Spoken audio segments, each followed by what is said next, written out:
Welcome back to the Rockbridge Report. I'm on set live with Rockbridge reporter Ann Vesoulis. Thanks, Katie. I'm here with politics professor Greg Holyk. Thanks for being here, Professor. Sure. So, Professor Holyk, you specialize in polls, something that the media has been focusing on a lot this election cycle. How can we be sure that these polls are an accurate representation of public sentiment? Well, polling has come a long way since the beginning, and most of our polls these days are scientific polls in which we take a representative sample of the population and make sure that that sample is a good representation of what we're looking at. And so to a certain point, with a small degree of margin of error, we can make really good predictions about what the outcome of a race will be. Okay, so some people have been discussing the millennial generation being kind of removed from the polling because they don't have landlines. So have you guys found a way to remedy that? This has been a major concern for public opinion polling, is cell phone only population. So young people, including myself, happen to not have landlines anymore. But what we generally do is we are now including them in the samples that we take. So we are including cell phone only in the samples, and we also have done some research looking at any possible big differences between that cell phone only population and the non-cell phone only population, and we haven't really found too many differences between them yet. So that gives us some confidence that even if we are missing some of them, we're still getting very, very accurate results. And a lot of polls are now trying to include them in their samples as well. Okay, another concern they have is talking about the Latino population and the language barrier. Have you gotten any strides on that? The Latino population is another challenge for sure. So the worry there is that we are not including some people who just use Spanish as their main language, and that's one case where we might not be including as many as we could.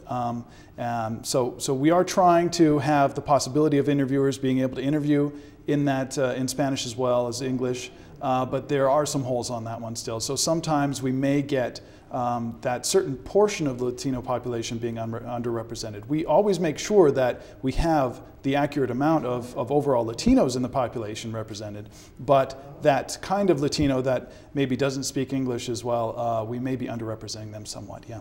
Okay, so why is it so important to poll voters before elections?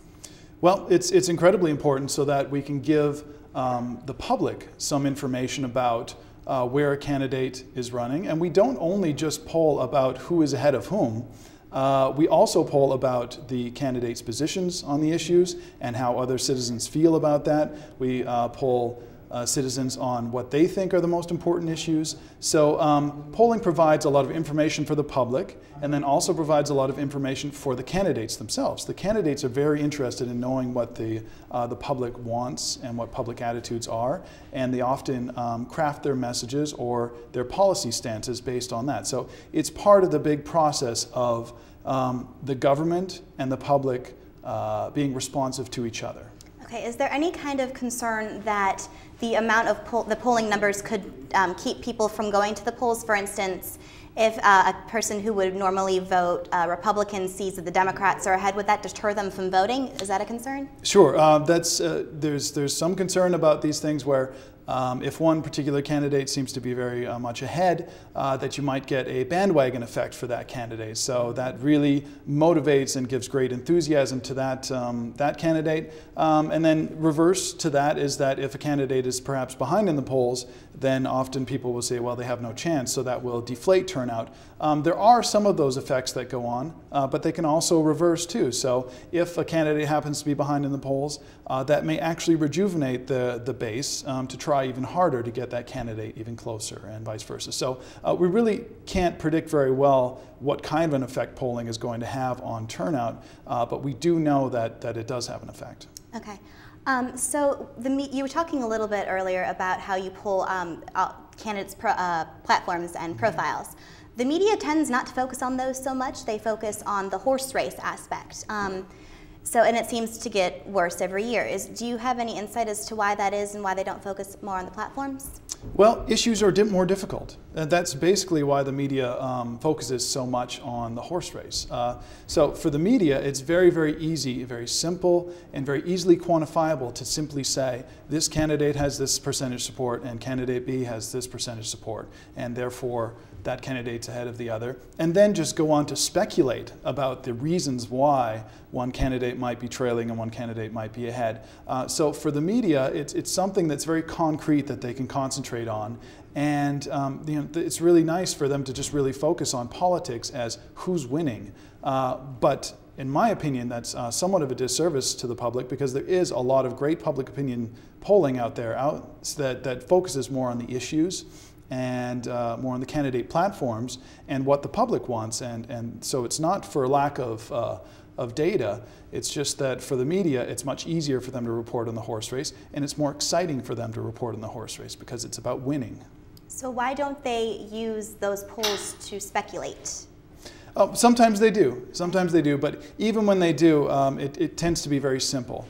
So, really, politics is quite complex. There are a lot of issues going on in a campaign. There are a lot of reasons why different voters would vote for different candidates.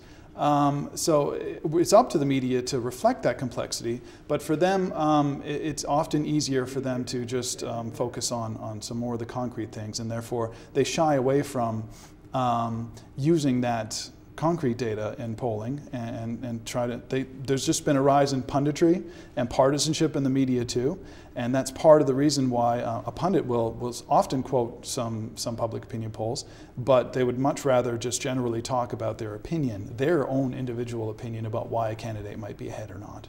Okay. In the past, we've used a lot of exit polls to preliminarily decide the winner of a particular race. This went really wrong in 2000, as most of us know. Have there been any improvements made to exit polls?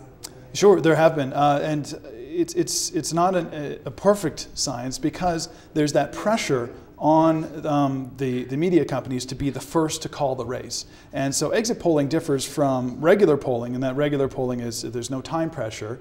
And for exit polling, what you want to do is you want to be able to call the race as soon as you can with as little of the polls reporting as you can. And so that time pressure really created that problem in 2000. But because of that problem in 2000 was the inaccuracy with predicting whether Gore or Bush had won in Florida, most of the networks have pulled back a little bit and have really made sure that they are accurate and that they don't call the race before they have a very, very high probability that they can rely on that the one candidate will definitely win over the other. So what's the benefit to having these polls, these exit polls? What's the benefit to having exit polls? Well, exit polls help us to actually figure out who likely has won the race before we have actually counted all the votes. So that's one of the things about voting, is it actually takes time to count all the votes. And people would like to know sooner rather than later who's going to win. So what exit polling allows us to do is it allows us to say with a great degree of reliability, based on that sample, which candidate's going to win over the other before we actually have all of the polls reporting. So of course you have to wait until 100% of the precincts report to say for sure that one candidate won over the other. But we are very, very rarely wrong by using exit polls as a proxy or a predictor for who's going to win that race. Okay, so switching gears just a little bit, the advertising sector of the media has taken on a life of its own this year with the massive amount of anonymous donations to external political groups. Does the amount of money funneled into these groups actually affect the outcome of elections, or is it just smoke and mirrors? No, absolutely the amount of money affects the outcome of elections. Otherwise, we wouldn't be spending this money. The amount of money that's being spent on every election just goes up and up and up exponentially every year. And now with this Supreme Court ruling, it's really opened the floodgates even more. Not only has it opened the floodgates to money in general, but it seems that what we're likely seeing is that a lot of that money is going to disproportionately go towards the Republican Party and attacks on the Democrats. So that's the part that concerns me the most, is that it's really not going to be an equal flow of money to supporting one party or the other. It looks like because of this, flow of money will mostly be from corporations and those types of interests that, of course, they will spend much more money supporting the Republican Party over the Democrats. And we know that negative campaign ads work. They work quite well. And we know that just the amount of spending on television ads, that's where most of the campaign money goes towards. It goes towards television ads. That's the bulk of campaign spending. That there's a reason why they do it, and we know it works. So it is a little bit concerning how much money has really flowed into this campaign and how much more expensive it has gotten, and it was already expensive to run a campaign. Do they take the money that you get that goes into these advertisements and that they supposedly sway people one way or another? Are they swaying the people that are firmly Republican or firmly Democrat to the other side, or are they swaying those in the middle? Who are they trying to impact? Generally, these ads aren't going to impact someone who is already quite partisan. So, you know, your base on the Republican side and your base on the Democratic side, what they do is when they see this kind of information, you usually process the information based on what your existing beliefs already are. So if a Democrat sees a Republican attack ad, they're going to simply dismiss that ad and ignore it. And same goes for a Republican seeing a Democrat attack ad. Really where we see some movement is in the middle, is in the independents. So these people are not as tied to the Republican or Democratic parties, although they generally tend to lean one way or the other, but they tend to take into account this information a little bit more and are swayed a little bit more by these negative ads. So that's where a lot of the movement happens in elections these days. You can count on your base, and the point is to turn out the base. So you really need to turn out your base. But in terms of changing anyone's minds with these ads or influencing them, the middle is really where it's at. Okay.